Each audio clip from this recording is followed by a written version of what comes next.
dans le passé. Non mais les mecs, je suis extrêmement d'accord avec ce que vous dites dans le chat depuis tout à l'heure par rapport à Ichiki, le fait qu'il est quand même plus fort que Naruto, qu'il est plus fort que Sasuke, que là Naruto avec le mode Barayon, il a certes un petit peu repris l'avantage, mais c'est pas encore ça. Il risque d'ailleurs de plus pouvoir l'utiliser très longtemps. Je crois même que là il est déjà à court de chakra et de puissance. Mais là on a surtout vu à la fin du scan, et je reviens un petit peu sur ce que vous disiez certains tout à l'heure, que Boruto cache encore quelque chose, du moins là il s'est un petit peu éveillé à quelque chose, du moins il s'est réveillé du fait qu'il était KO un petit peu plus tôt. Donc est-ce que Momoshiki, là les amis, c'est une théorie qui est totalement folle et un peu what the fuck que je vous sors. Imaginez que Momoshiki prenne le contrôle de Boruto, se lève et du coup se mette à attaquer Naruto et Sasuke quand Ichiki sera mort ou peut-être un peu KO ou quoi par rapport à un tour de passe-passe de Kawaki ou Sasuke qui pourra en finir avec lui, parce que forcément je vois que ça pour en finir aujourd'hui avec Ichiki. Imaginez que Momoshiki fonce sur Sasuke et il lui, je sais pas, il lui crève un œil comme le Rinnegan ou comme le Sharingan ou Mangekyo qu'il a de l'autre côté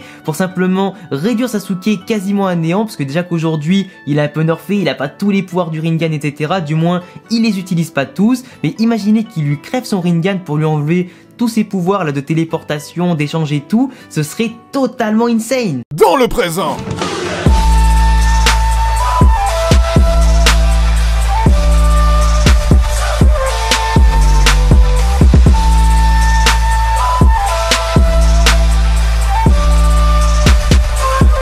Mais qu'est-ce qu'il nous a fait Kishimoto? Mais qu'est-ce que tu nous as fait poto? Ça va pas ou quoi? Il y a deux choses normalement les amis à laquelle on ne touche pas dans Naruto et dans Boruto. D'un côté c'est Sasuke, ses pouvoirs, sa personne et surtout ses yeux bordel. Et de l'autre côté on touche pas Hinata, même si bien sûr toi-même tu sais dans Boruto elle a perdu du flow. Non mais Kishimoto les amis, je vous le dis, depuis qu'il a repris 100% des rênes de Boruto environ Kodashi du projet, le mec s'en bat littéralement les couilles. Il a dit j'arrive dans le game, je remonte que je suis le boss, je montre mes énormes balls et mes prises de risque en les posant sur la table, je vous tapote avec et allez vous faire foutre. Ah le mec il a été mais d'une violence, mais j'ai jamais vu ça les amis. T'as un personnage, ou du moins t'as un moment où les mecs arrivent enfin à battre Ichiki, qui est sûrement l'adversaire le plus impressionnant qu'ils aient affronté jusqu'à maintenant. Ils arrivent enfin à s'en sortir pour que derrière t'aies une énorme chute, gros désespoir, Momoshiki qui reprend le contrôle de Boruto et crève l'œil de Sasuke, en plus le Rinnegan. Qu'est-ce que tu veux faire de mieux? Je suis sûr les amis, Kishimoto, ce gros troller, il a écouté toutes les théories des youtubeurs, il a lu tout ce qu'il y avait sur Reddit, les forums et tout ça.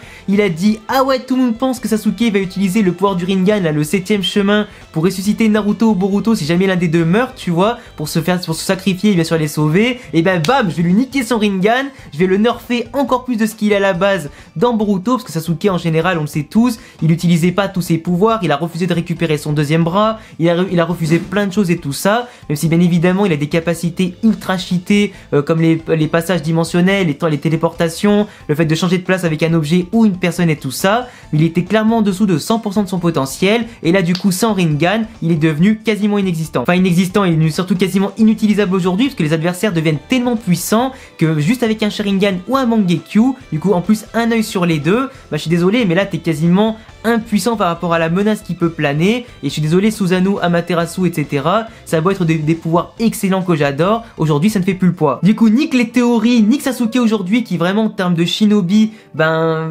se retrouver très limité par rapport aux ennemis qui arrivent. Il a perdu énormément de puissance d'un coup, ça va être très compliqué pour lui de restaurer en tout cas sa puissance et de pouvoir être à la hauteur un petit peu des futurs ennemis, ça va être compliqué. Et Momoshiki justement les amis a été extrêmement intelligent dans ce choix d'attaquer Sasuke et pas Naruto Kawaki pendant que tout le monde divaguait un petit peu et profitait de la victoire et tout ça. Il n'était pas attentif à la situation parce que Naruto se faisait démonter la gueule par Ichiki, il avait perdu le mode Barayon, il a quasiment plus d'énergie et de chakra, du moins ça va se restaurer mais tu vois dans un peu plus de temps. Kawaki venait d'utiliser des clones donc il avait perdu de l'énergie, il était aussi pas attentif, il avait pas vu dans la scène où était placé Boruto et tout ça. Et de l'autre côté Sasuke qui n'était plus du tout sur ses gardes, qui était forcément la plus grande menace aujourd'hui pour Momoshiki qui venait à peine de reprendre le contrôle de Boruto. Il s'est dit bam, j'ai lui niqué son Rinnegan, maintenant on est quasiment à puissance égale quand Momoshiki va éveiller toute sa puissance en Boruto, il y a quasiment plus de danger devant lui et peut faire quasiment tout ce qu'il veut maintenant. D'ailleurs son attaque les amis, le fait qu'il lui crève un œil, c'est aussi un énorme clin d'œil à la scène du combat Naruto Sasuke contre Momoshiki que je vous montre à l'instant où Sasuke avait fait du coup une sorte de mis l'oiseau, il avait balancé un kunai dans la main de Momoshiki quand il avait des yeux là du coup dans la main. Du coup c'est un petit peu un gros clin d'œil là-dedans, si on peut dire ça comme ça, mauvais jeu de mots. Il lui avait du coup pété un œil, du coup il lui a rendu œil pour œil, dent pour dent comme on dit. Et du coup on voit que Momoshiki est rancunier et très stratégique. Du coup tu nerfs Sasuke, tu le rends très faible, Naruto aussi est au plus mal. Mais si je pense très clairement qu'actuellement Momoshiki ne pourra pas tuer et Sasuke et Naruto, il en tuera sûrement un des deux. Je pense que ce sera plutôt Sasuke aujourd'hui qui risque de crever, à moins que Naruto se sacrifie pour Sasuke et qu'il puisse partir du coup avec le Kama de Kawaki, comme il a fait du coup pour venir ici, mais avoir, enfin pas le Kama pardon, avec l'espèce de pouvoir qu'il y avait eu en connexion pour passer les dimensions et rejoindre Naruto. Celui-là il a plus le Kama Kawaki, mais va savoir comment ils vont faire pour s'échapper de là sans pouvoir un petit peu dimensionnel. Ça va être très très compliqué, mais là je sais pas comment ils vont faire parce que Momoshiki prend vraiment l'ascendant et surtout je sais pas comment ils vont faire pour sauver Boruto de Momoshiki. Après ça peut aussi faire des théories intéressantes par rapport à la future cicatrice de Boruto qu'on peut voir dans le futur dans le combat contre Kawaki. On voit qu'il a une cicatrice à l'œil du coup où il y a le Jogan ou une autre pupille. Donc moi je pense très clairement que Sasuke pourrait être celui qui lui fait la cicatrice, ou alors quand Momoshiki va partir du corps de Boruto, je pense que Boruto, en sachant pertinemment ce qui s'est passé avec son propre corps par rapport à Sasuke qui perd son Rinnegan un petit peu à cause de lui, je pense qu'il va se faire lui-même la cicatrice en guise d'hommage pour Sasuke envers son maître sensei. Après de l'autre côté les amis, là si Naruto meurt d'un coup dans la situation, il va perdre aussi Kyuubi forcément qui va ressusciter plusieurs dizaines d'années après, voire des centaines d'années après, ou je sais pas combien de temps ça met un démon à queue pour revenir, mais il est clair que pour moi il ne pourra pas le confier ni à Boruto parce qu'il a Momoshiki à l'intérieur de lui, ça serait quand même assez con. Il va pas le confier à Kawaki parce que c'est impossible et normalement les réceptacles pardon c'est toujours un Uzumaki traditionnellement qu'il y en a un, et je pense pas qu'il le donnera non plus à Imawari parce que rappelez-vous Momoshiki à leur première rencontre avait bien dit à Naruto tu vas mourir un jour et tu ne seras pas capable de transmettre ton pouvoir à quelqu'un d'autre, preuve que Kyuubi devrait mourir avec Naruto un jour ou l'autre pour être ressuscité bien sûr un peu plus tard, et je pense que ce sera plutôt un descendant de Naruto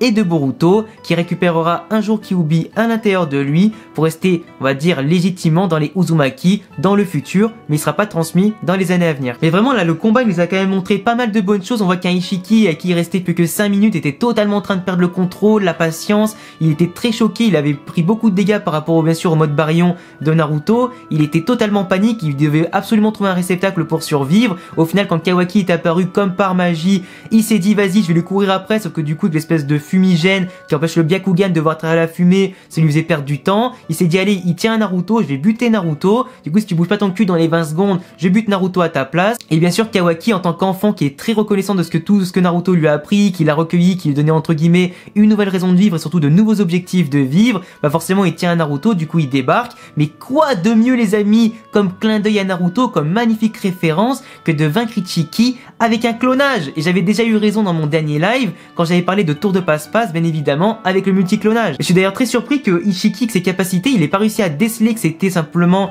un clone, mais je pense sincèrement que même s'il avait les capacités de voir que c'était un clone etc, il était tellement frustré, il avait tellement pas de temps pour pouvoir transmettre le Kama à Kawaki pour prendre son corps etc et se sauver simplement de sa situation et de la mort certaine, qu'il a été tellement précipité qu'il a pas vu que c'était un clone et simplement il a dit nique sa mère, je le chope, je lui mets le Kama sans sourciller, sans perdre de temps. Et du coup voilà sa grande erreur, la précipitation, il a pas réfléchi, il s'est laissé dépasser par son instinct et malheureusement ça lui a coûté la mort. Donc Kawaki finalement qui aura achevé Ichiki après que Naruto l'ait énormément épuisé, que Sasuke a apporté une petite contribution avec Boruto. Mais on t'a mis en tout cas le chapitre les amis sur quelque chose d'absolument épique et je sais pas ce qui va se passer dans le chapitre 54, mais croyez-moi il y aura forcément un mort entre Sasuke et Naruto d'ici les prochains chapitres. Ça va être extrêmement compliqué de sortir Momoshiki du corps de Boruto et de sauver du coup le petit garçon qui pourrait être normalement le héros de l'histoire et pourquoi pas le méchant de la fin de l'histoire si on continue comme ça. Donc voilà les gars, je vous laisserai en tout cas me dire en commentaire tout ce que vous avez pensé du chapitre 53